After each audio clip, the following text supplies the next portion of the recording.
Climat, l'échauffement des esprits, Benoît Rittaud, Richard Fremder.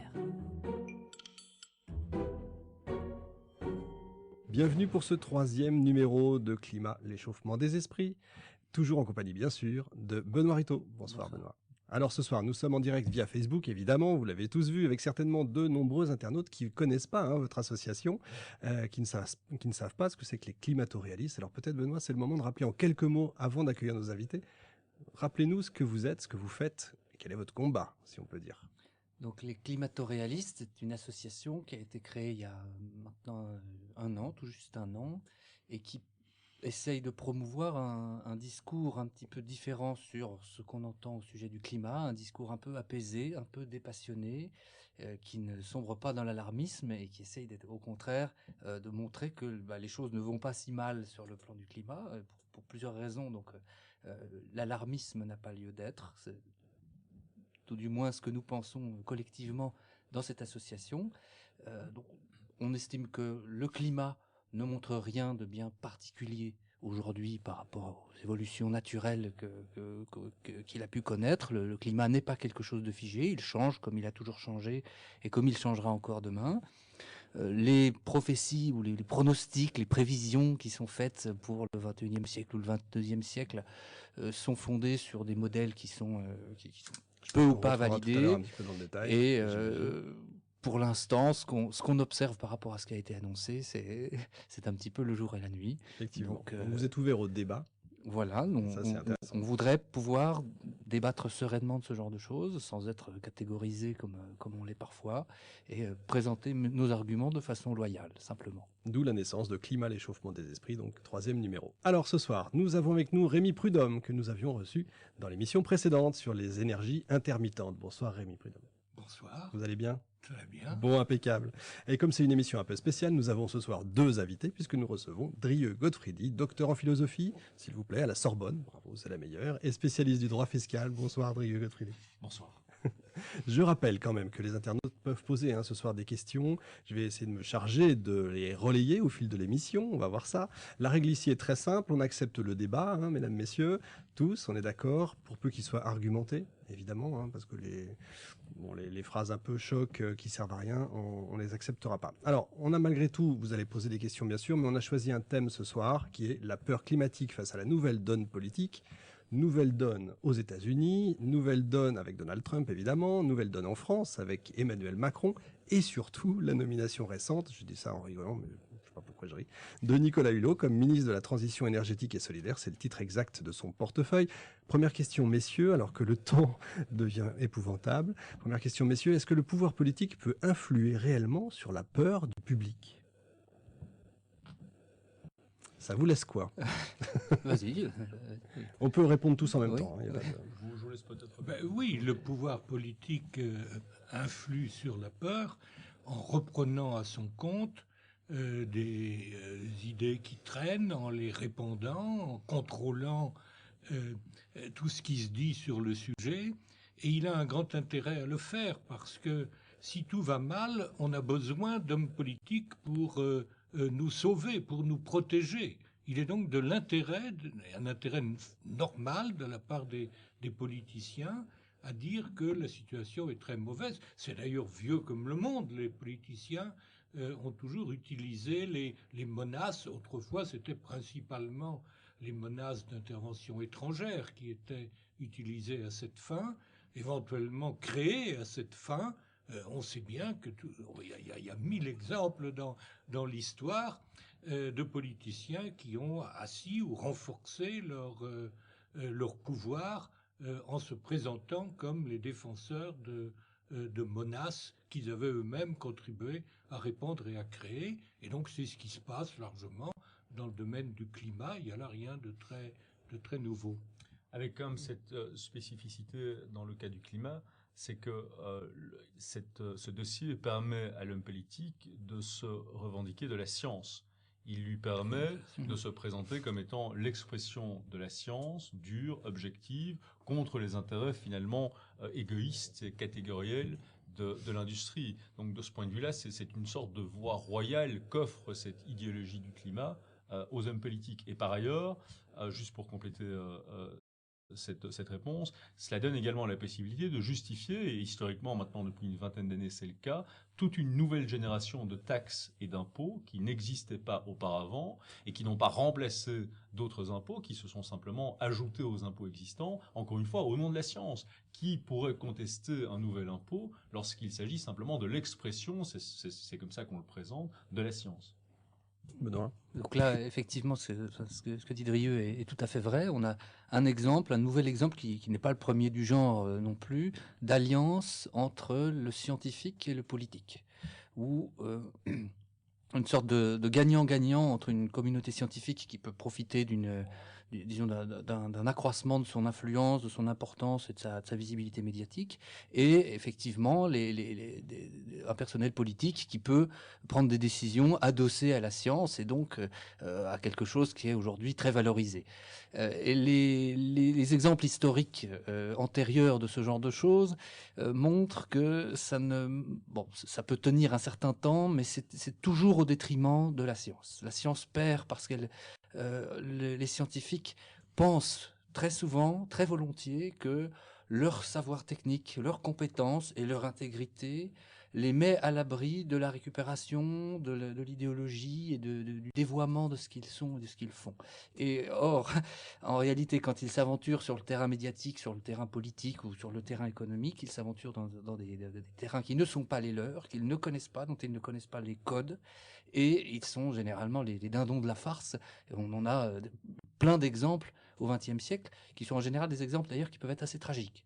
Alors, on n'est pas dans un exemple aussi tragique, effectivement, même si ça coûte de l'argent, même si ça nous fait perdre du temps, même si ça retarde probablement la marche de la science et que ça distrait d'autres questions qui devraient avoir plus de place dans le débat public.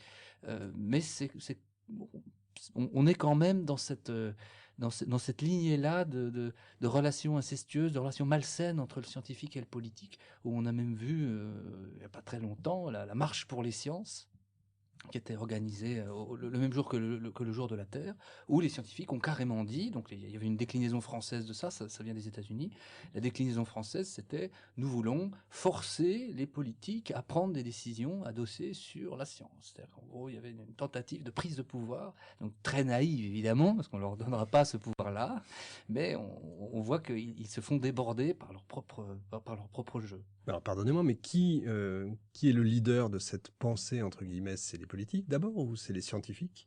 Ce sont toujours les politiques dans ces cas-là. Pardon, je vous laisse peut-être. Non, mais c'est ce que je voulais dire, c'est un système. Chacun s'appuie sur l'autre. Un certain nombre de scientifiques, les politiques, les intérêts industriels, les médias, tous ces gens, tous ces groupes, tous ces corps s'appuient les uns sur les autres, se renforcent les uns sur les autres. Alors, qui est-ce qui a commencé? On peut discuter longuement là-dessus. Je crois en effet que le rôle clé dans la question du climat qui nous préoccupe ici vient des politiciens. Ce sont un certain nombre de scientifiques qui ont convaincu un certain nombre de politiciens de premier plan, notamment aux États-Unis, en Suède, en Grande-Bretagne, à un degré moindre d'ailleurs en France, qu'il y avait là un vrai danger, qu'il y avait là quelque chose qui pouvait les intéresser. Et ensuite, la machine s'est mise en marche. D'accord. Il y a pas de complotisme là-dedans, il n'y a pas d'idée de complot. C'est les politiques ont été convaincus. C'est une collision d'intérêts.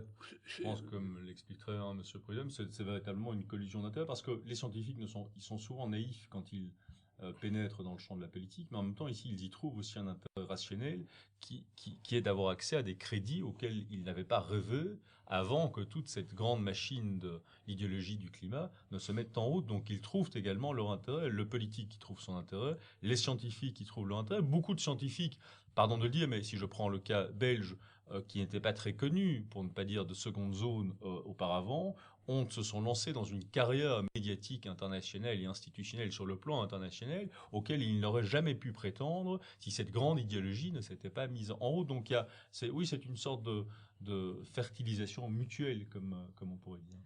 Alors, j'ai un point de vue un petit peu en retrait par rapport à ça. Je pense effectivement ça existe, mais je pense qu'il faut aussi tenir compte du fait que des intérêts convergents sur tel ou tel sujet, il y en a, mais sur différents sujets. Et je ne suis pas sûr qu'une communauté d'intérêts entre quelques scientifiques et quelques politiques aurait pu avoir un tel effet et une telle ampleur, aussi durable et aussi pas universelle, mais quand même pas loin. Et il y a aussi, derrière tout ça, derrière ce succès de cette très belle histoire, il y a précisément une très belle histoire. Il y a quelque chose qui est de l'ère du temps, des représentations collectives d'aujourd'hui. Le climat, c'est l'agrégateur universel de, de, de notre vision un peu, je dirais, postmoderne. Le terme est un petit peu galvaudé, mais au sens, nous sommes tout puissants et nous sommes indignes de notre puissance.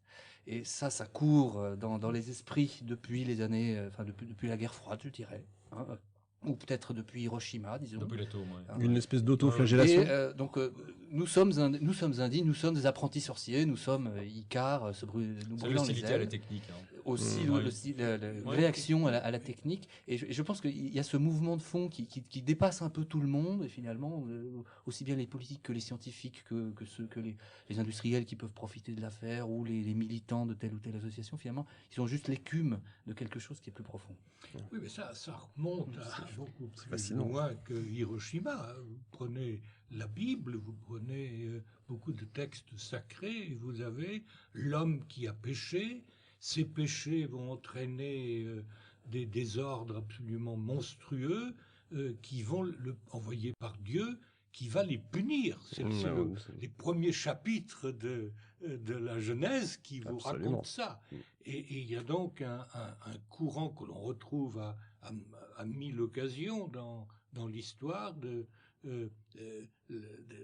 l'homme qui, par ses péchés, cause des désastres envoyés par Dieu et qui donc doit se punir lui-même pour remettre les choses dans l'ordre. Alors du coup, je vais reprendre ma casquette d'historien 2 secondes. Il n'y a pas un côté millénarisme là-dedans, un petit peu en retard en fait, hein, c'est ça, hein? Mais cette fois adossé sur la science. C'est-à-dire que Dieu a un peu cédé la place, et c'est plutôt le millénarisme scientifiquement établi. C'est un petit peu la différence. Benoît a raison, donc il y a une résonance avec des choses qui sont fondamentales, on peut dire, dans notre culture et dans la nature humaine. Il n'en reste pas moins que sur le plan pratique, l'intérêt domine. On a beaucoup parlé des politiques et des scientifiques. Il y a aussi les entreprises. Au début de cette affaire, on présentait les entreprises des énergies fossiles comme étant les seules détentrices d'un intérêt matériel dans ce dossier. Il y a aujourd'hui un énorme secteur économique qui est celui du renouvelable, qui s'effondrerait du jour au lendemain si on lui retirait la subvention publique. Et là, on ne parle plus d'un petit secteur local, on parle de quelque chose qui a pris une importance économique absolument considérable. Donc je pense que vraiment la coagulation de tout cela, ça reste aujourd'hui l'intérêt matériel, même si ce que dit Benoît est tout à fait correct. Oui, moi j'ai des chiffres qui vont exactement à l'appui de ça. Les investissements dans le monde, dans les renouvelables aujourd'hui, sont plus importants que les investissements dans le monde, dans toute l'industrie automobile. Donc on est bien là dans le big business. Et l'ampleur, j'ai même été surpris quand j'ai regardé ça, l'ampleur des intérêts économiques, industriels et financiers dans le secteur est devenue absolument considérable. Oui. Il y a aux États-Unis, Bloomberg, qui est une agence très importante, dirigée par l'ancien maire de New York, qui est spécialisée dans la production et dans la vente d'informations financières, qui s'adresse uniquement aux financiers et aux industriels. Et l'industrie des renouvelables est devenue tellement importante que Bloomberg a créé une succursale qui s'appelle Bloomberg New Energy Finance, parce qu'il y a un marché suffisamment considérable pour des gens dans des fonds qui veulent placer leur argent dans l'industrie des renouvelables. Alors, ces gens, d'ailleurs, à mon avis, n'ont pas été à l'origine du mouvement. Ils ont pris ce train en marche, comme c'est un cadeau qu'on leur a fait. Alors, ils ont assez vite compris quand même qu'il y avait beaucoup d'argent à gagner là-dedans. Mais maintenant, ça rend mouvement presque irréversible, parce que ces gens constituent une puissance, ils ont du pouvoir, les politiciens sont bien obligés de les écouter, ils sont souvent financés par ces gens-là. Et donc, c'est depuis 5-6 ans, je dirais, cette importance-là est considérable. Et on nous le vend sous un angle extrêmement différent. On nous présente les renouvelables comme étant un paysan avec des sabots qui installe des panneaux sur son étable.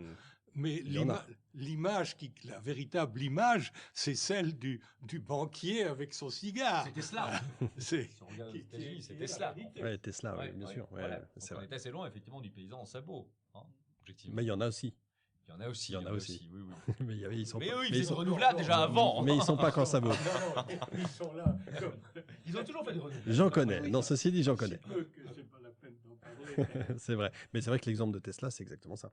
Il est l'émergence de ce courant. Et puis tout ce secteur, ce qui est vraiment important à comprendre, c'est que si on lui ôte la subvention publique, il s'effondre. Parce qu'il est subventionné ? Ah, bien sûr. Sinon, ça ne poserait pas de difficulté. S'il n'était pas subventionné. Elon Musk, non, mais bien sûr, multimilliardaire. Oui, mais ça n'empêche pas, il est multimilliardaire avec votre argent. Pas le mien personnellement, mais j'aimerais bien. Avec le nôtre. Ah si, mais il reçoit également des subventions européennes, donc c'est également notre argent. C'est quand même le nôtre. Ah oui. Zut alors. Non, mais là, on parle de gens qui sont des Mozart de la finance. Ce sont des gens qui sont arrivés à un niveau de virtuosité, tout en étant au départ de vrais entrepreneurs. Ils ont réussi, comme le disait Monsieur Prudhomme, à prendre le train en marche et à capter un maximum de subventions, tout en étant dans l'idée de servir la planète et le destin de l'humanité. Ah oui, c'est une martingale, je veux dire, on ne peut pas perdre dans ce cadre-là. On va essayer de revenir un petit peu à la donne politique. Ce qui s'est passé donc avec les États-Unis, donc l'élection de Trump, j'allais même dire Marine Le Pen en finale en France. Est-ce qu'il n'y a pas en filigrane une différence de vision entre les uns et les autres sur l'indépendance énergétique? Est-ce que c'est pas ça en fait que les gens voudraient? Ils voudraient arriver à une autosuffisance. Et que c'est pour ça qu'on a eu Trump et que c'est pour ça qu'on a eu, entre autres, Marine Le Pen au final. Non, je ne crois pas. L'indépendance n'est pas un enjeu. Non, je ne pense pas. Il y a, en effet, dans tous les pays, l'énergie, en général, l'électricité en particulier, étant quelque chose de très important et de très stratégique, existe le souci de ne pas être trop dépendant des importations étrangères.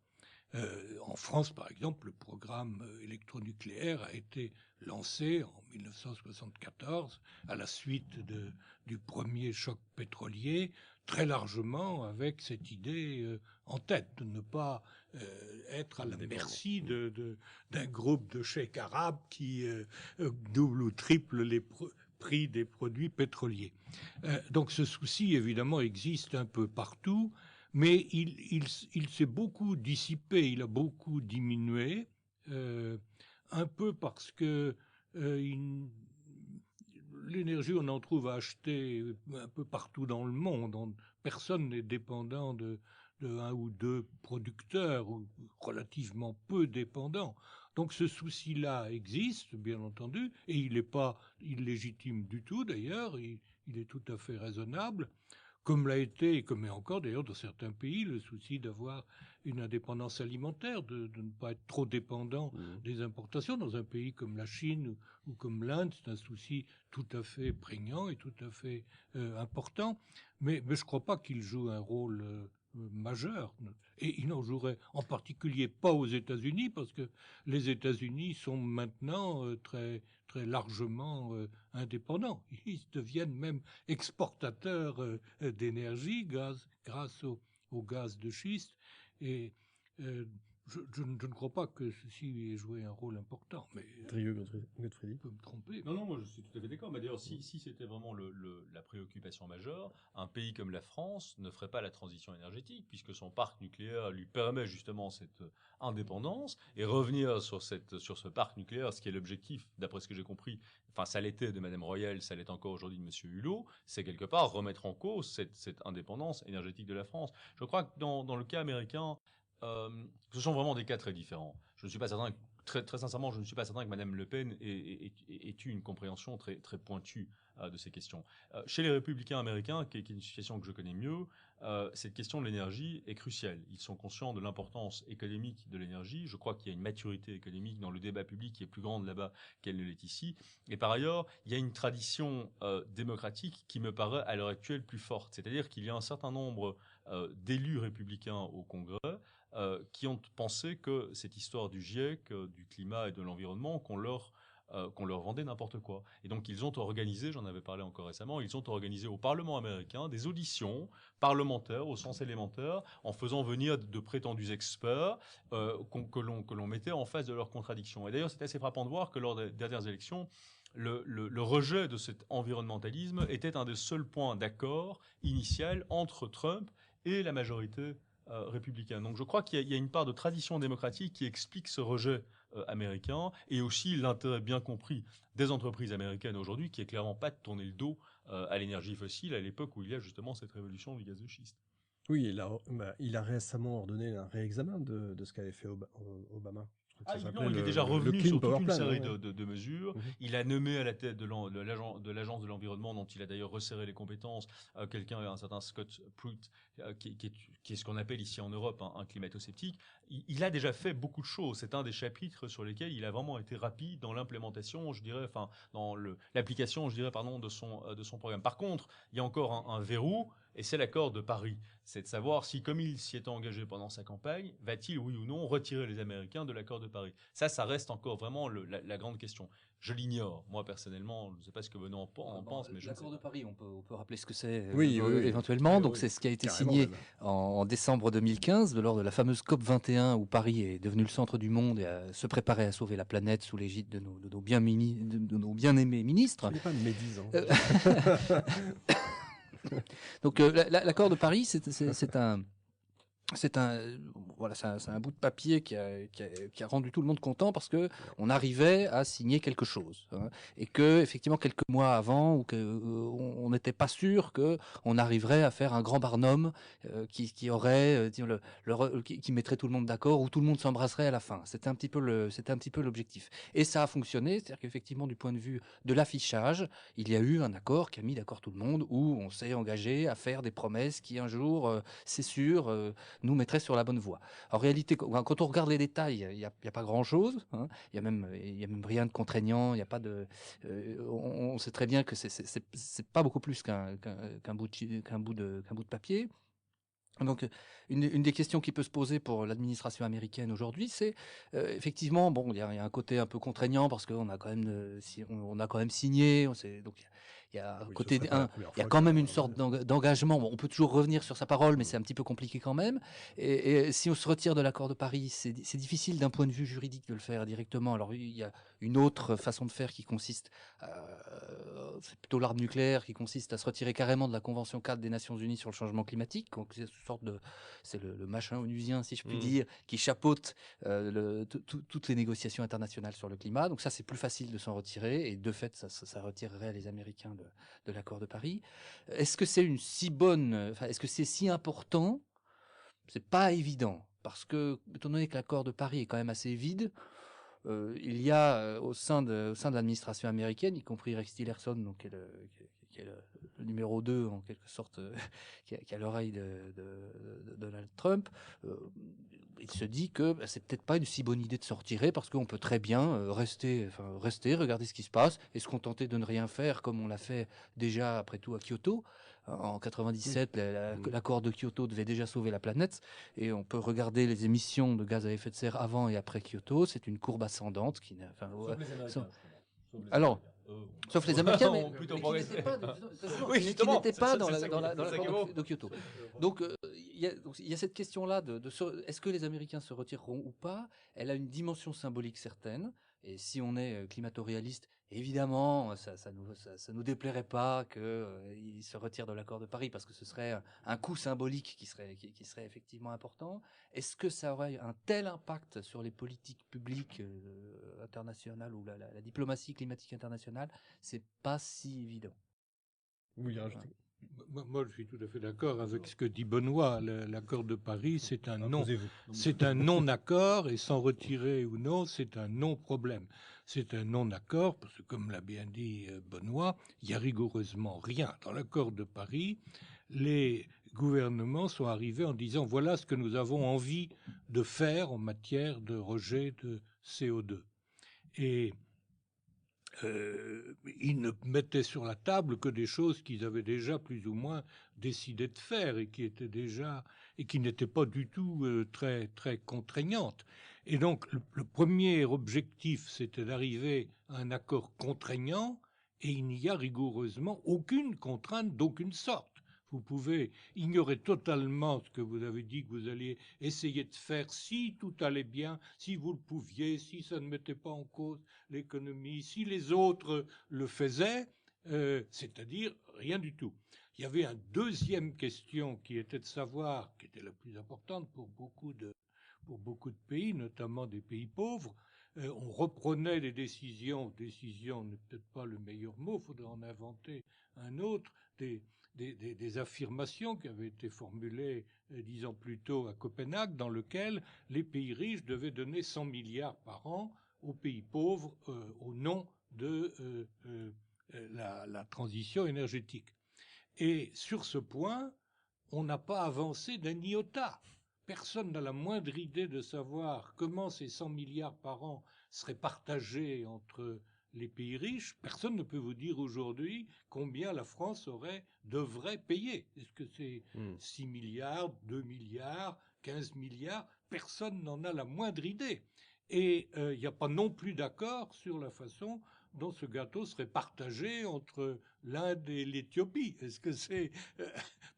en aucune façon. Donc on n'a rien décidé du tout là-dessus. C'est-à-dire qu'on a un accord... Laissez parler notre ami. Totalement vous avez vide. du mal. Alors, se retirer d'un accord vide, bon, ça n'a rigoureusement aucun intérêt effet, et aucun sens. Je suis presque tout à fait d'accord avec ce que les deux autres intervenants viennent de dire. C'est que, d'abord, il ne faut pas mésestimer le fait que lorsque des anglo-saxons souscrivent à une convention, ils la prennent beaucoup plus au sérieux, je dirais, que les pays latins ou les pays francophones d'Europe. Et par exemple, dans l'accord de Paris, les pays s'engagent. Certes, ce n'est pas une obligation, mais au niveau international, c'est rare qu'on ait affaire à des obligations aussi clear-cut, aussi nettes, je dirais, qu'en droit privé ou en droit interne. Les pays, entre guillemets, riches, parce que dans les pays non riches, il y a des pays qui sont quasiment aussi riches, voire beaucoup plus riches que les pays riches, mais peu importe, s'engagent à limiter, déjà maintenant, les émissions de gaz à effet de serre. Et donc cela, si c'est pris au sérieux, bien que ce ne soit pas une obligation au sens juridique, cela aura forcément une influence économique. Et par ailleurs, et principalement, il ne faut pas omettre l'aspect suivant.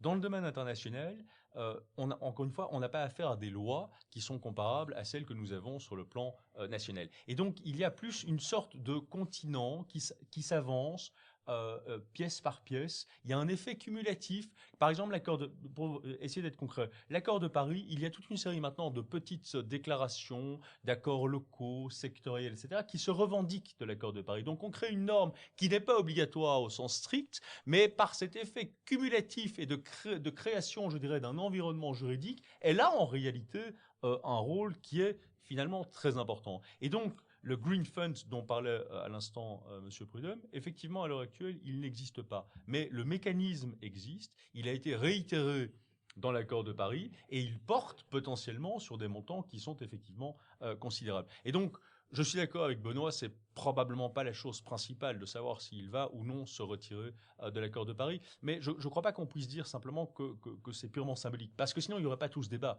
À l'heure actuelle, il y a je connais des gens qui étaient dans l'équipe de transition entre Obama et Trump. Je ne connais pas les gens qui maintenant s'occupent de ces dossiers, mais dans l'équipe de transition.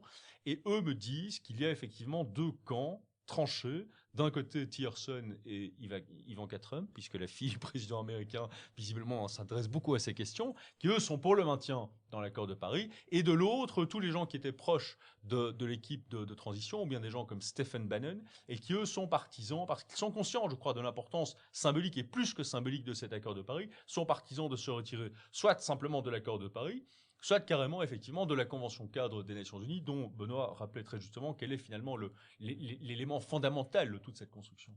Alors, pardon pour la question idiote que je vais poser, mais en quoi ça concerne un Français, en fait, si les États-Unis quittent la COP 21, s'ils se remettent à lancer le charbon, etc., etc. Nous, ça ne nous concerne pas des masses, ou est-ce que c'est important? Ça dépend un peu de si on considère que l'accord de Paris a une importance Je parle pour réelle, si Madame ça Michu, je parle existe pour Madame Michu au quotidien. euh, Je parle pour le changement climatique, je parle pour tout ça. ça dépend un peu de la naïveté avec laquelle, pas forcément la France, mais surtout l'Union européenne, qui est beaucoup engagée sur ce dossier, va essayer de se tirer une balle dans le pied, parce que on peut imaginer que même si les États-Unis se retirent, bon, si les États-Unis pardon. Les Si États-Unis. les États-Unis se retirent, la Chine ne sera pas contente parce qu'ils s'étaient mis d'accord quand même avant pour ratifier ensemble et ils ont ratifié le même jour, chacun regardant le stylo de l'autre pour vérifier que les deux ratifiaient. Là, si un des deux se retire, on peut aussi poser la question de savoir ce que ferait l'autre. Bon. Et d'autres pays comme seraient tentés, disons, de regarder l'accord avec moins d'intérêt. Mais en revanche, l'Union européenne est probablement la plus en pointe sur ce dossier, et on peut penser que, même si tout le monde se retire, l'Union européenne peut fort bien décider de sauver la planète toute seule en réduisant ses gaz à effet de serre et en retardant de 15 jours probablement le réchauffement climatique. Ça veut dire des impôts en plus. En augmentant les impôts. Le coût de l'énergie chez nous qui va continuer à augmenter, alors que les Américains, donc il ne faut pas être un grand clair pour se rendre compte qu'effectivement, comme tu le disais, on se tire une balle dans le pied. Donc en fait, concrètement, c'est ça qui risque de se passer. C'est déjà ça qui se passe maintenant. Oui, on voit surtout en Allemagne, effectivement. En Allemagne, oui. Quelles qu'en soient les raisons, effectivement, les transitions énergétiques allemandes, bon, ça c'est peut-être Rémi qui peut en parler, mais le renchérissement de l'énergie, on le voit à l'œuvre. On commence vraiment à avoir assez de recul pour mesurer les effets de ces politiques-là de façon très concrète pour Madame Michu quand elle paye sa facture d'électricité. Là, c'est fondamental parce que ça est 2 fois plus cher en Allemagne qu'en France et 3 ou 4 fois plus cher qu'aux États-Unis pour les ménages, le kilowattheure payé. Donc vous êtes en train de me dire que si on suit ce que voudrait Nicolas Hulot, en gros, ça suivrait l'Allemagne, c'est ce qui va nous arriver. Oui, même un peu plus, ça ferait un peu plus que doubler c'est intéressant. Que doubler le coût le prix payé par les ménages et les entreprises. Dans un contexte différent du contexte allemand, parce que la France est très forte sur le plan nucléaire, ce que les Allemands n'étaient pas. Donc ici, dans le cas français, c'est d'autant plus irrationnel de se lancer. Mais non, puisque le nucléaire n'émet pas de CO2. Donc en termes de réduction des gaz à effet de serre, le bilan sera forcément nul. C'est quelque chose d'assez étourdissant. Le caractère assez irrationnel et je dirais presque pseudo-scientifique, c'est-à-dire qu'on prétend s'adosser sur la science, alors qu'en réalité, on s'adosse sur la peur. C'est de la propagande, donc effectivement, la peur du progrès et une peur diffuse et indistincte. Le climat sert d'agrégateur, mais en réalité, effectivement, ce qui serait rationnel pour quelqu'un qui aurait objectivement peur du climat pour des raisons après tout peuvent se discuter, ce serait de dire, eh bien, arrêtons d'émettre le gaz carbonique très vite, et quelle est la manière la plus simple, la plus rapide de le faire, et dans laquelle on a une expertise, on est sûr du coup, c'est de développer massivement l'énergie nucléaire. Et en réalité, on nous dit exactement le contraire. On va rappeler les livres, effectivement, tout à l'heure. Je vais rappeler aussi le programme d'Emmanuel Macron. C'est la baisse de la part du nucléaire à 50% du mix électrique en 2025, la fermeture des dernières centrales à charbon françaises d'ici à 2022, le doublement des capacités éoliennes et solaires d'ici à 2022. Ça paraît réaliste ? Voilà. Parlez bien près du micro. Ça ne l'est pas. D'abord, il y a une différence entre ce que Emmanuel Macron a mentionné, qui n'est rien d'autre que la loi de transition énergétique qui a été votée en France, et ce que Nicolas Hulot a dit hier. Qu'est-ce que vous allez nous rappeler, parce que là, aujourd'hui, on est le 19 mai, hein, mais pour ceux qui regarderont après. Donc, ce qui était prévu, c'était de passer de 75% de l'électricité nucléaire à 50% de l'électricité qui serait nucléaire, ce qui veut dire diminuer d'un tiers la quantité d'électricité nucléaire que nous avons. Et hier, Nicolas Hulot a expliqué qu'il allait diminuer de 50% la quantité d'électricité nucléaire. Alors, je pense que ça veut dire qu'il ne fait pas bien la distinction entre 50%, entre moins 50% et diminuer la part à 50%. Je pense que c'est le degré d'ignorance du ministre qui est maintenant responsable de cette affaire-là. Mais de toute façon, c'est pas lui qui prendra les décisions. Alors, la raison pour laquelle cette affaire n'est pas très raisonnable est la suivante. En France, la demande d'électricité n'augmente pas du tout. Depuis 10 ans, elle n'a pas augmenté. La consommation de la France n'augmente pas. En moyenne, c'est-à-dire Non, qu'en hiver, peut-être plus, et en été... Ça varie de 1 ou 2 ou 3% d'une année sur l'autre. Mais nous avons une consommation d'électricité qui stagne. C'est le cas d'ailleurs d'à peu près toute l'Europe. Encore, il y a des pays dans lesquels, comme le Royaume-Uni, où elle tend à décliner. Ce qui est d'ailleurs très bien, c'est très bien si on arrive à faire la même chose et à produire... Oui, parce que les appareils sont moins gourmands, parce qu'on économise, parce que essentiellement l'industrie décline dans nos pays. C'est la raison, hélas, la raison majeure, parce qu'il y a des chômeurs industriels, mais bon... Si je me permets de vous couper, malgré tout aussi, toute cette histoire de changement climatique a aussi amené que des appareils soient moins gourmands justement en énergie, qu'il y ait de meilleurs radiateurs, etc. Peut-être que ça a permis de jouer aussi, peut-être. Ça existait, de tous les gens qui payent, tous les industriels qui payent l'électricité, ils ont un intérêt direct à en consommer le moins possible. Hein. C'est une logique économique, effectivement, ça a toujours été le cas. Donc à partir du moment où on produit plus avec moins, c'est une logique économique. Par ailleurs, il ne faut pas tout mélanger. C'est sûr que la lutte contre la pollution est étrangère à la question du climat. Le fait de réduire les émissions de particules fines n'a strictement rien à voir avec la question du c'est climat. souvent amalgamé. On a progressé, effectivement, dans ce secteur, et ça, tout le monde s'en réjouit. Ça, personne ne pourra soutenir le contraire rationnellement. Là, c'est la science qui parle, effectivement. Bien sûr, pardon. Oui, donc je disais que plus on réduire l'électricité d'origine thermique en France, ça ne veut pas dire grand-chose parce qu'il y en a pratiquement pas. Il y a un petit peu à certains moments dont on a d'ailleurs besoin quand on a de l'électricité renouvelable, parce que comme vous avez pu remarquer, il y a des moments où à l'heure actuelle, là, il n'y a pas de soleil. Donc il y a la production d'électricité solaire alors elle est égale à 0. Et il y a des moments où il n'y a pas de vent et la production d'électricité éolienne, elle est égale à, elle n'est pas très très élevée.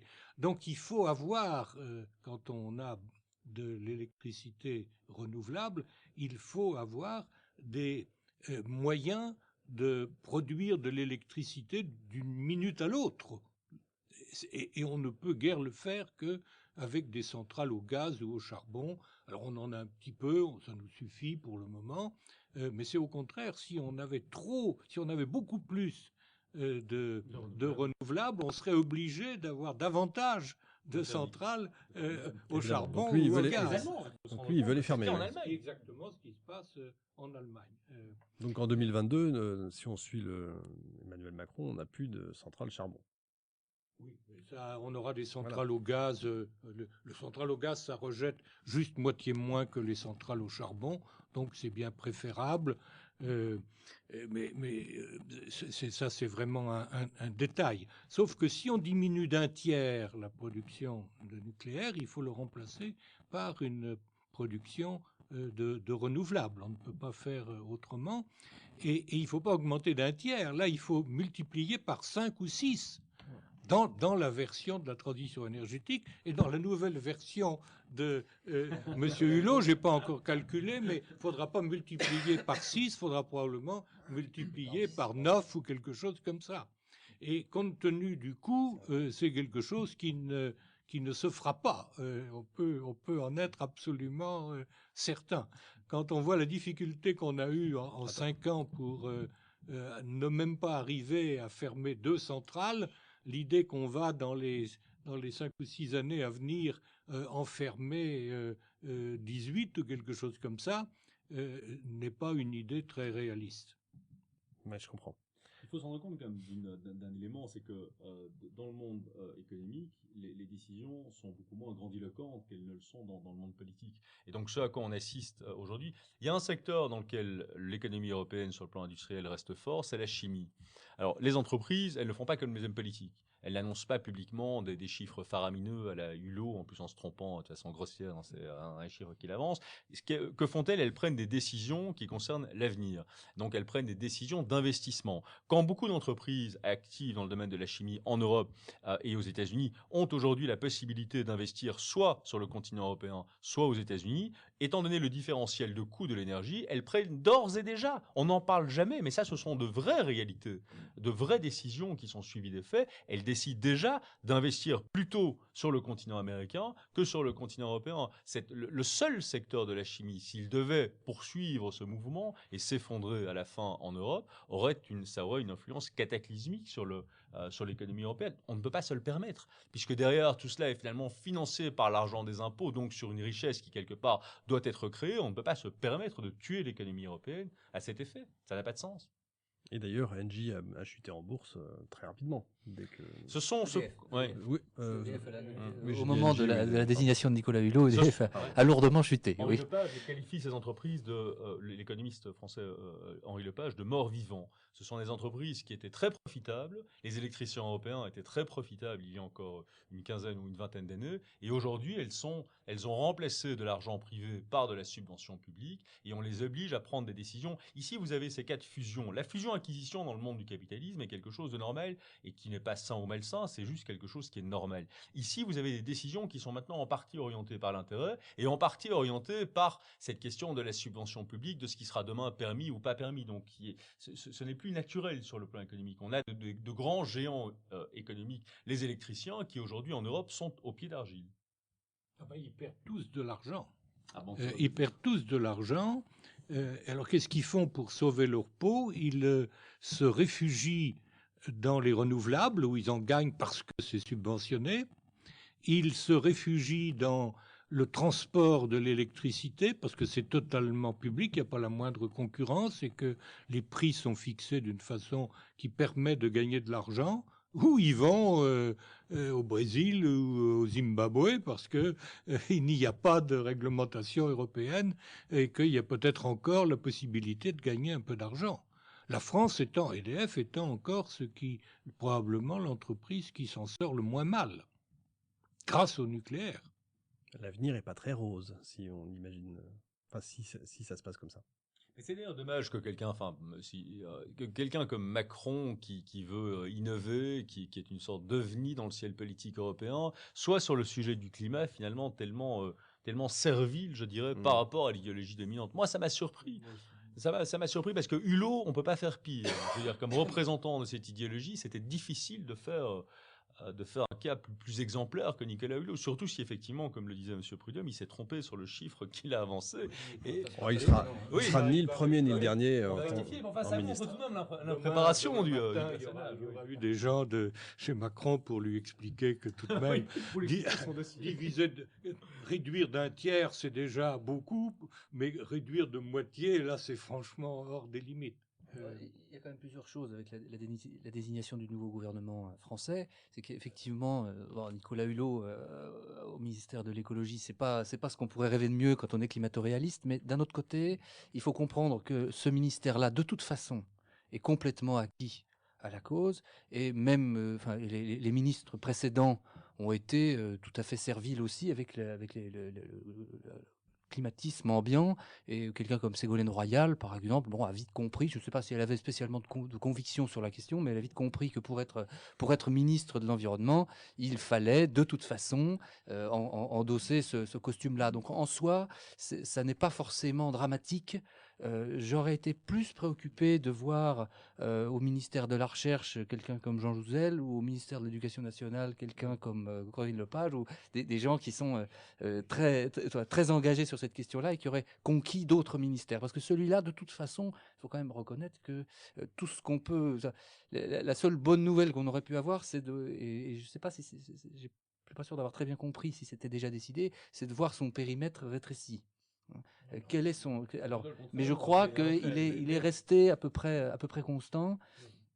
Et bon, c'est un peu neutre, disons. L'opération, pour moi, elle me semble à peu près neutre en réalité. Même si il y a évidemment beaucoup de choses à dire sur Nicolas Hulot. Il y a un point sur lequel il faut insister, c'est que le coût de ces plaisanteries-là est particulièrement régressif. Il se trouve que la consommation d'électricité augmente beaucoup moins vite que le revenu. C'est-à-dire que les riches dépensent une petite part de leur revenu en achetant de l'électricité, et les pauvres une part beaucoup plus grande. C'est-à-dire que une hausse du prix de l'électricité pèse beaucoup plus sur le budget des pauvres que sur le budget des riches. La définition même d'un impôt régressif. Et c'est d'ailleurs assez surprenant. Pardon ? Injuste, Ouais. carrément. Oui, en tout cas... Mais du point de vue de leur propre valeur. C'est ça. C'est d'ailleurs un paradoxe étrange que les candidats de gauche à l'élection étaient tous pour ce système régressif et que les seuls, à commencer par Mélenchon, par Hamon. Mais non, c'est vrai. Oui, C'est très en pointe. Et que c'était les candidats de droite qui étaient opposés à cet impôt régressif. Je pense que c'est largement du fait qu'ils ne comprennent pas et que ils ne sont pas capables de faire cette analyse pourtant C'est ça très le plus simple, grave, en fait. C'est qu'ils très comprennent simple pas et très élémentaire. Oui. Mais politiquement, il y a des pays, dans les pays dans lesquels il y a beaucoup de renouvelables, comme l'Allemagne, comme l'Espagne, comme même le Royaume-Uni, il y a maintenant une précarité énergétique, c'est-à-dire qu'il y a des pauvres qui ne peuvent pas se chauffer, qui tombent malades. Enfin, c'est un vrai problème politique très, très grave en Allemagne ou au Royaume-Uni. Et donc, les mêmes causes produiraient les mêmes effets en France et ça amènerait évidemment des politiciens, surtout s'ils ont un passé de gauche, à réfléchir deux fois. Mais je comprends pas, en Allemagne, ils sont réélus constamment. Non, justement. Il y a une évolution très intéressante en Allemagne, dont on ne sait pas si elle va continuer, mais au cours des élections récentes, là, il y a eu trois élections régionales, et dans les 3 élections régionales, les Verts ont été laminés, au point qu'on se demande si, aux prochaines élections nationales en Allemagne, les Verts auront bien les 5% qui leur permettront de rentrer au gouvernement. Alors, c'est au mois de septembre, je crois. D'ici là, il peut se passer beaucoup de choses, mais et la raison en est très largement la hausse des prix de l'électricité. Et il y a des tas de gens pauvres qui commencent à faire le lien entre les décisions qui ont été prises pour faire plaisir aux Verts, plus que pour autre chose, et leur vote. En Grande-Bretagne, c'est pareil ? Pardon, Je pense que le cas allemand est intéressant parce que le phénomène d'injustice dont on vient de parler est d'autant plus fort que ceux qui supportent le surcoût de l'énergie, ce ne sont que les particuliers et les entreprises en sont exemptes. Donc c'est encore plus injuste. Mais en revanche, en Allemagne, ce qui a permis cette énormité, c'est que justement cette idéologie transcende très largement les partis. J'assistais il y a quelques mois à une conférence d'un homme politique qui au départ vient de la gauche, c'est-à-dire du SPD, qui s'appelle Fritz Farnelt, qui était venu faire une conférence sur le sujet à la Chambre des communes au Royaume-Uni, et il expliquait justement une très bonne conférence, une vraie synthèse de la question. Il montrait bien aussi que cette politique n'a pas du tout abouti à une diminution des gaz à effet de serre. Donc c'est quelque chose, encore une fois, qui est quand même assez saisissant. Et ce qu'il expliquait de fondamental, c'est que cette conviction climatiste, disons environnementaliste, transcende largement tous les partis. Et donc elle a été reprise à son compte aussi bien par la droite que par la gauche. Et donc son pronostic n'était pas tranché. Il n'avait pas l'air de dire que si les Verts se font effectivement éradiquer des différents parlements, des Länder, du Parlement fédéral, pour autant l'Allemagne sortirait de cette énergie. Il faut se rendre compte, juste pour terminer, que ce qui permet ça en Allemagne, c'est une extrême santé économique. L'Allemagne a des budgets, des surplus budgétaires depuis des années, ce qui dans des pays comme la France ou la Belgique est totalement impensable. Ça lui permet effectivement de subventionner cette aberration. Je crois que c'est vraiment l'idéologie qui porte la chose le plus loin en Allemagne. C'est vraiment le facteur qui domine en Allemagne, c'est l'idéologie, me semble-t-il. On risque pas d'avoir des coupures de courant dans les années qui viennent. Bien sûr que si. Ils ont failli en avoir une en Allemagne au mois de janvier. On est passé à un fil. Et ça, c'est le Moyen-Âge. Les gens doivent bien se rendre compte que la conséquence de ces politiques, ce sont effectivement des coupures de courant. Et là, c'est le retour instantané au Moyen-Âge. Tout s'arrête. Quand il y a une coupure de courant dans des villes comme les nôtres, toute activité s'arrête. Ça s'est produit en Australie, donc un des 4 États, enfin un des 4, je ne sais plus lequel, New South Wales, qui eux ont effectivement sont ceux qui sont le plus engagés localement dans cette politique-là verte, sont ceux qui ont connu il y a pas très longtemps des coupures assez massives d'électricité pour des raisons d'intermittence, Oui, donc toutes les questions, toutes les difficultés technologiques que ça pose d'intégrer ces énergies-là au réseau.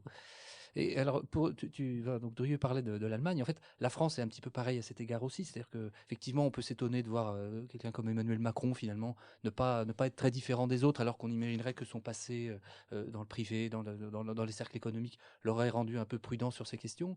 La France et l'Allemagne, c'est un peu bonnet blanc et blonde bonnet sur ces questions. C'est-à-dire que personne n'a endossé explicitement de position critique sur la question. Ça a été une très grosse surprise de voir Nicolas Sarkozy, au moment de la primaire de la droite, dire clairement qu'il était climato-sceptique. C'est le seul en France à l'avoir fait. Une échelle, même des partis très périphériques n'ont jamais franchi le pas. Je suis pas sûr que ça lui réussit. C'est probablement pas ça qu'a fait qu'il n'a pas eu. Mais bon, c'est un cas qui mérite d'être noté, parce que c'est vraiment la première fois qu'un personnage de premier plan de stature gouvernementale, disons, a dit quelque chose comme ça. Et à l'extrême gauche, par contre, donc effectivement, on a plutôt des gens comme Mélenchon qui ont enfourché le cheval de bataille, alors que effectivement, comme disait Rémi Prudhomme, ça ne devrait pas du tout être c'est tout à fait contre nature.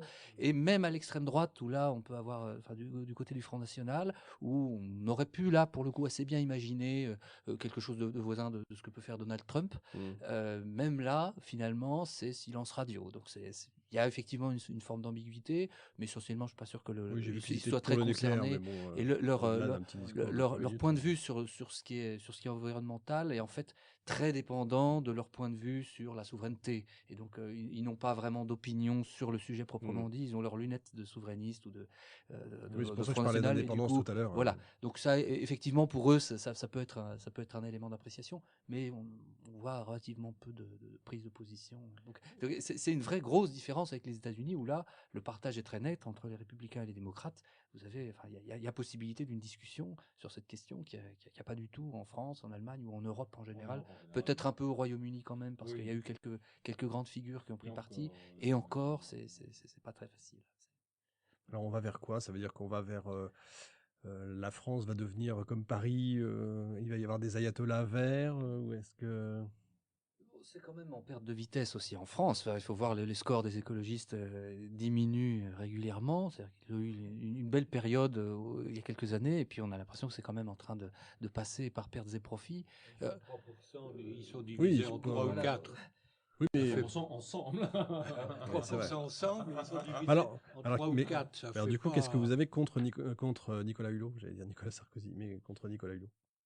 Parce que c'est vrai que vous avez plutôt Alors, rien contre la personne. Non, mais je sais bien que c'est pas la personne, Nicolas Hulot est très sympathique, mais vouloir diminuer de moitié d'ici 2025 la production d'électricité nucléaire, c'est une absurdité incroyable, enfin, qui dépasse l'entendement. C'est un crime contre l'économie française. Je crois qu'il faut dire les choses. C'est un crime contre l'économie française. Pour moi, c'est totalement impossible. Donc, ça témoigne d'une ignorance absolue des réalités dont il parle et dont il prétend être socialiste. Mais c'est pas le seul. Moi, j'étais très frappé de voir un rapport de Madame Lepage, qui a failli être ministre de l'Environnement, dans un rapport écrit il y a 1 an ou 2, et un rapport d'une commission, donc, lu mais relu par 30 personnes, avec tout l'appareil d'État derrière. Elle écrit « La production d'électricité solaire dans le monde fait 10% de la production totale d'électricité dans le monde. 10%. Le chiffre correct est 0,8%. Ah oui. Alors, quand on fait des erreurs oui, de ce calibre-là, il y a quand même beaucoup de milieux, dans l'université par exemple, ou dans le privé, un individu qui se tromperait d'une façon aussi grossière sans parler de nos étudiants d'ailleurs, ils passeraient quand même un très mauvais moment.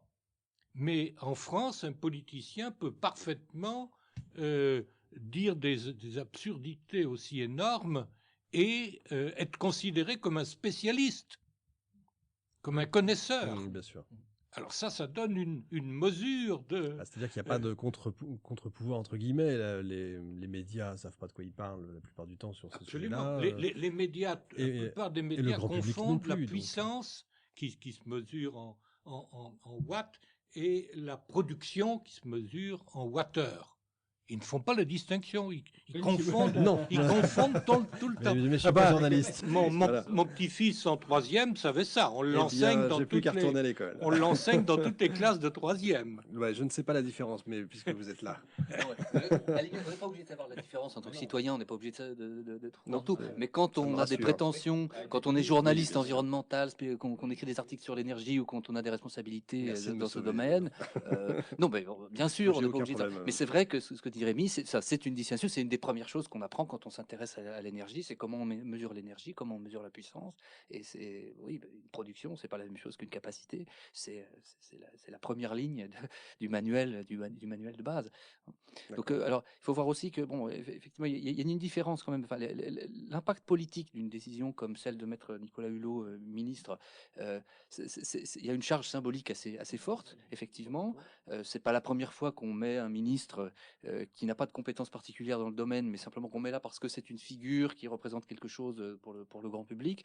Et ce qu'il va falloir voir, et ça c'est difficile de le prévoir, mais on peut quand même imaginer, vu sa personnalité et vu ceux qui sont derrière lui, qu'il n'aura pas du tout les coups des franches et il va falloir qu'il avale un certain nombre de couleuvres, ou alors... lui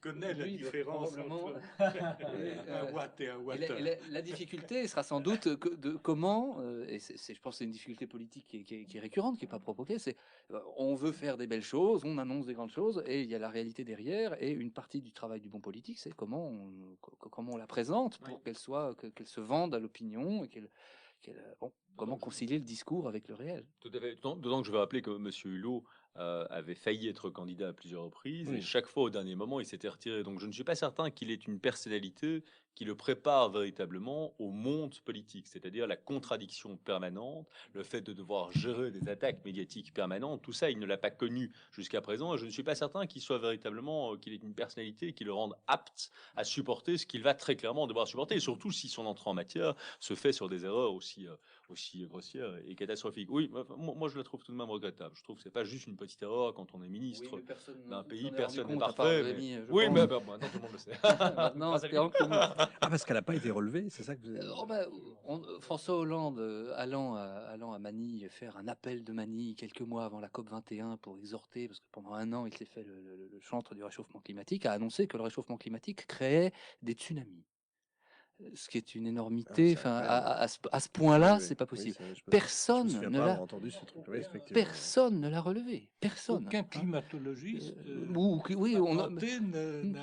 dit il non, faut c'est croire pas que vrai. derrière ceux qui lui ont préparé le discours l'ont laissé passer. C'est aussi leur responsabilité. Aucun journaliste qui, soi-disant, aujourd'hui, il y a quand même les services environnement des journaux se sont quand même un petit peu développés sur ces questions-là. On a quand même quelques personnes qui devraient s'y connaître un petit peu. Personne n'a relevé, alors qu'il y avait de quoi faire des gorges chaudes. Et bon, on a dans ce domaine-là, je pense que c'est assez propre à ce domaine, on a le droit de dire tout et n'importe quoi, pourvu que ça aille dans le sens du pire, pourvu que ça aille dans le sens de la peur, pourvu que ça réponde, voilà, à la facilité dominante et au discours facile dominant. Ouais. On a tout le droit, donc c'est pas grave. On peut se tromper d'ordre de grandeur, on peut mélanger tout et n'importe quoi. Ce sera même pas relevé. Ouais, je comprends. La peur fait vendre, de toute façon. J'ai eu une question d'un auditeur hier, juste avant cette émission.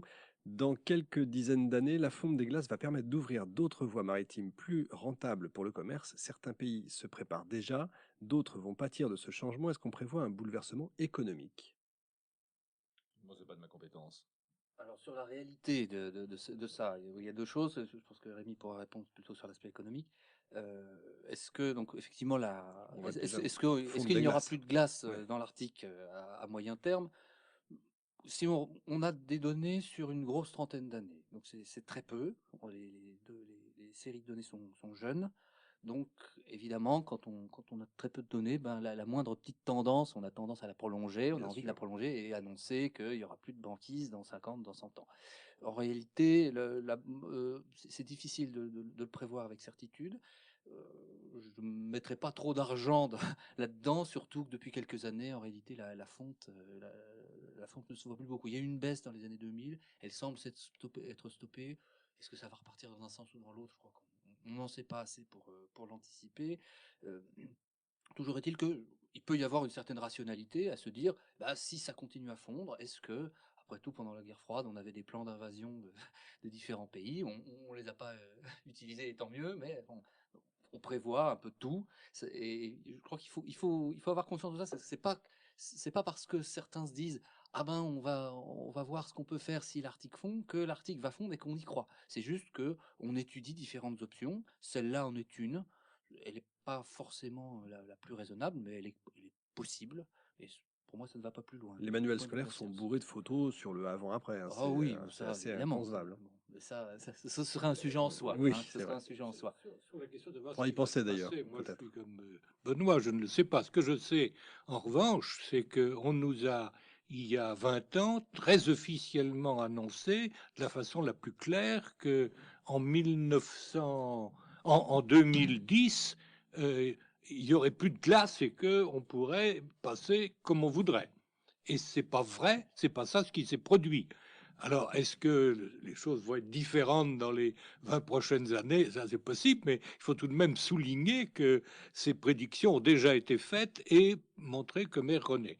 Le deuxième point est que les glaces dans l'Arctique, ça varie beaucoup entre l'été et l'hiver. Euh, et ce dont on parle, c'est d'avoir un passage à la fin de l'été, au mois de septembre, quand il y a le moins de glace. Mais on n'en est pas du tout à imaginer qu'on pourra passer par là avec des bateaux au mois de décembre et au mois de février et au mois de mars. Euh, donc ça ne serait qu'une petite fenêtre. Alors évidemment, on peut toujours faire des projections, imaginer que dans 50 ans, il n'y aura plus du tout de glace. Et ça, mais enfin, il faut prendre en ligne de compte ça. Alors troisièmement, est-ce que ça engendrerait des changements économiques majeurs? Non, ça engendrerait en effet des changements parce que pour aller du Japon ou de la Chine en Europe occidentale, ça serait plus court mais enfin, les coûts de transport par bateau sont déjà très faibles en vérité. Et c'est aussi quand même C'est une l'idée partie. que l'on pourrait exploiter les ressources qui sont dans la région. Donc il y a semble-t-il, Oui, la question qui était posée portait sur les changements dans les flux et la baisse de coûts serait, il y en aurait une, ça coûterait moins cher parce qu'il doit y avoir, j'ai pas les chiffres, mais on doit passer de 10 000, actuellement 20 000 kilomètres à 15 000 kilomètres ou quelque chose comme ça. Ça coûterait moins cher, évidemment. Mais les coûts de transport à longue distance sont très faibles, hein. On explique que le coût de transport d'une voiture de Yokohama au Havre, il est égal au coût de transport du Havre à Paris, de la même voiture. D'accord, évidemment. Alors diminuer, ça c'est toujours, ça fait en effet qu'une différence, mais c'est pas à mon avis. Non, on peut imaginer qu'il y a des essentiel. ports ou le Canada qui pourraient bénéficier de ce genre de passage. Non, c'est pas, c'est les flux. Non, le Canada, non, en transport, c'est pas l'endroit qui est traversé qui bénéficie le plus des améliorations. C'est les gens qui sont au debout. Oui, bien sûr. Donc, ça serait bon pour la Corée, la Chine et le Japon, bon pour l'Europe parce que il y aurait des produits il y aurait des économies sur les coûts de transport. Mais ces économies seraient en fait assez faibles. Donc, ça aurait un impact, mais un impact secondaire en vérité. Et les ours, on me dit, avec l'histoire de la fonte des glaces, on nous dit qu'il n'y a plus d'ours. Alors, où est-ce qu'ils vont? au contraire. Au contraire, il y a de plus en plus d'ours.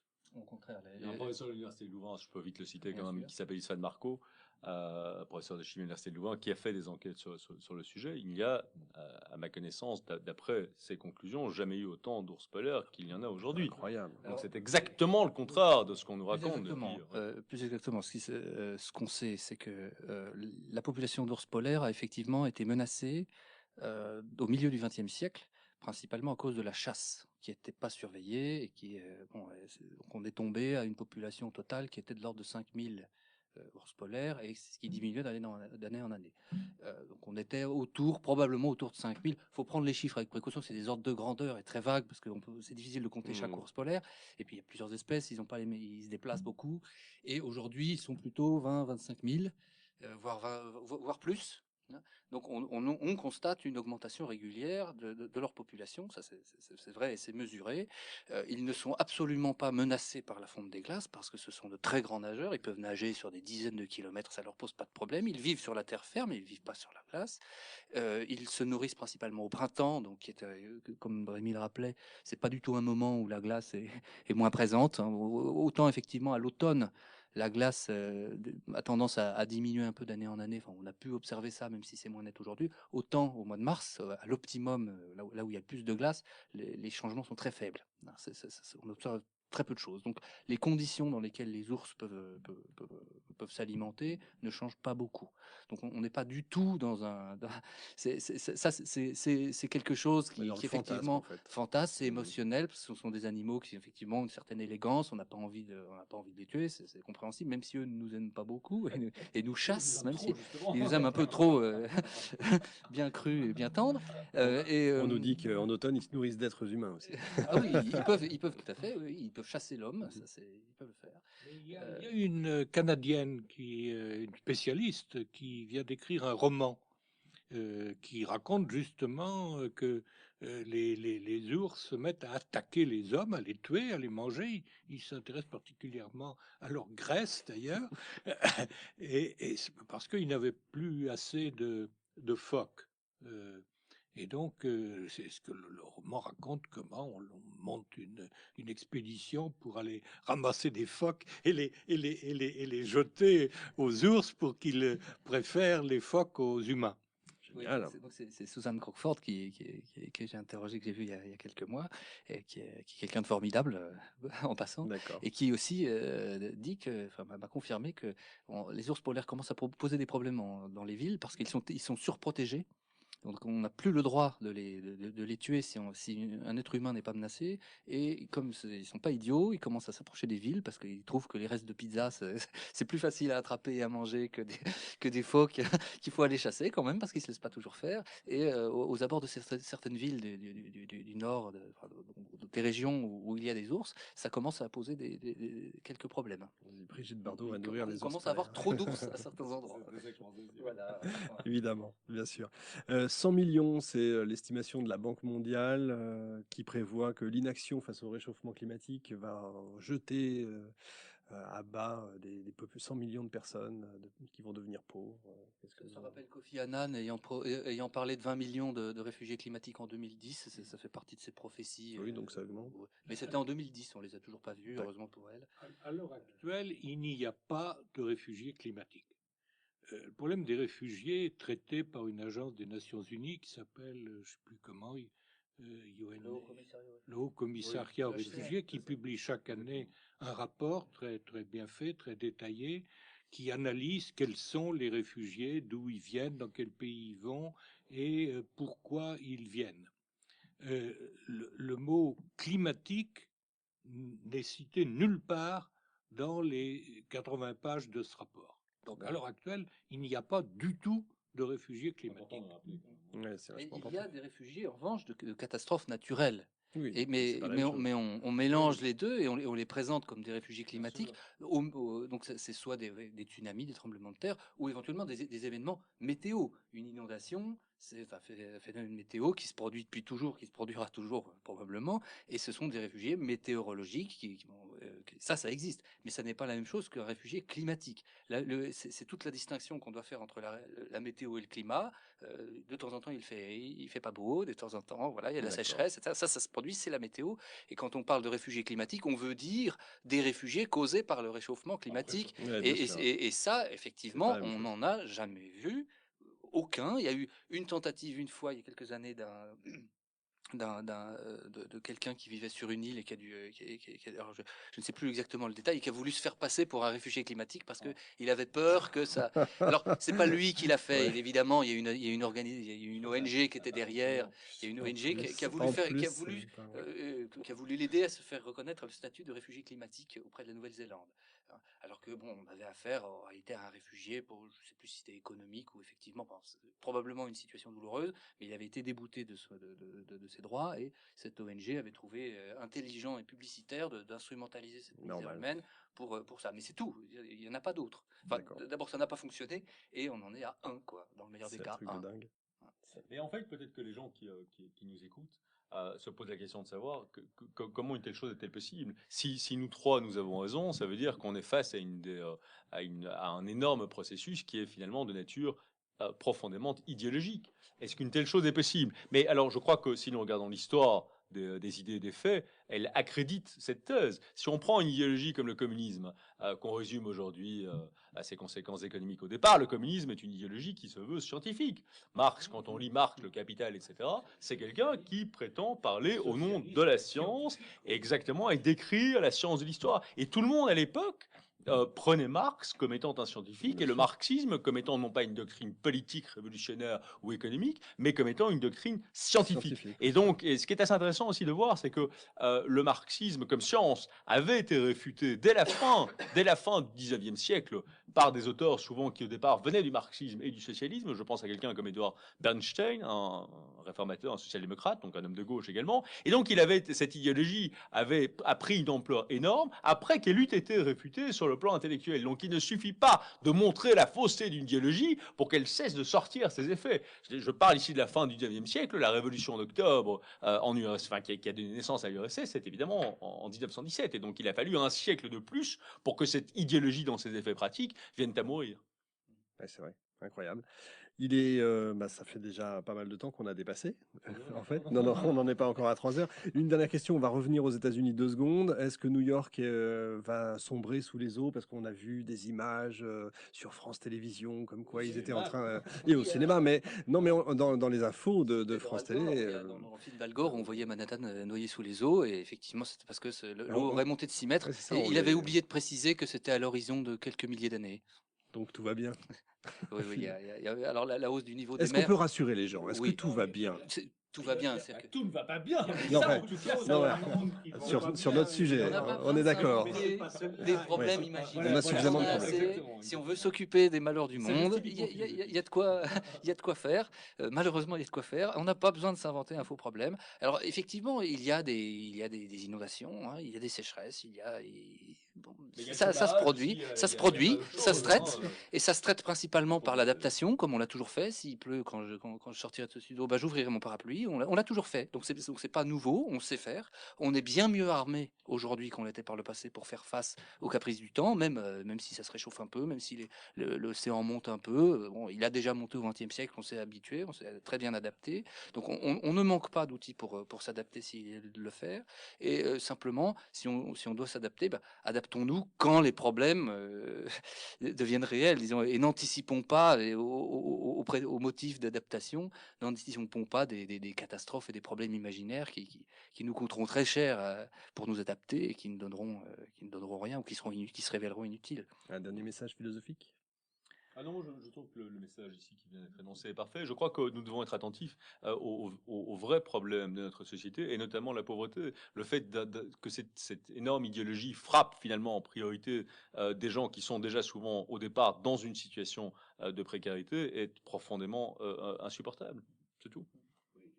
L'argent que l'on met dans des choses inutiles, c'est de l'argent que l'on n'a pas pour résoudre des problèmes qui sont des problèmes Oui, ça, très réels, en particulier d'ailleurs des problèmes médicaux. Je crois que les problèmes les plus graves, c'est des problèmes de santé dans les pays pauvres aujourd'hui. Et s'il y a 100 milliards à mettre, il vaut mieux les mettre là-dedans que les mettre dans empêcher les Africains d'avoir de l'électricité avec du charbon. Nous sommes d'accord. Si on peut effectivement conclure, je ne sais pas si c'est philosophique, Drieux me dira si c'est philosophique ou pas, mais on doit aussi, je crois, réapprendre l'idée, que ce soit notamment pour la vie des citoyens et le débat politique, que le monde n'est pas fait que de problèmes à résoudre. Il est aussi fait de belles ambitions à porter, de projets, d'ambitions pour la société, pour l'humanité. Et je crois que le problème du climat, il nous force aussi à nous, parce qu'on pose souvent la question, bah alors, si c'est pas le climat, c'est quoi qui va mal? Comme s'il fallait absolument que quelque chose aille mal. Alors évidemment, on est bien d'accord qu'il y a des choses qui vont mal, mais il y a aussi de belles choses à inventer, il y a aussi de belles choses à faire, et il faudrait regarder de ce côté-là aussi, je pense. Messieurs, merci beaucoup, vraiment. Merci à toi. Ouais, non, mais vraiment, merci beaucoup. On va mettre à chaque fois vos ouvrages ou vos derniers. Parfois, vous écrivez des articles. On va mettre ça sur la page Facebook, évidemment. Drieux Godfrey, merci beaucoup.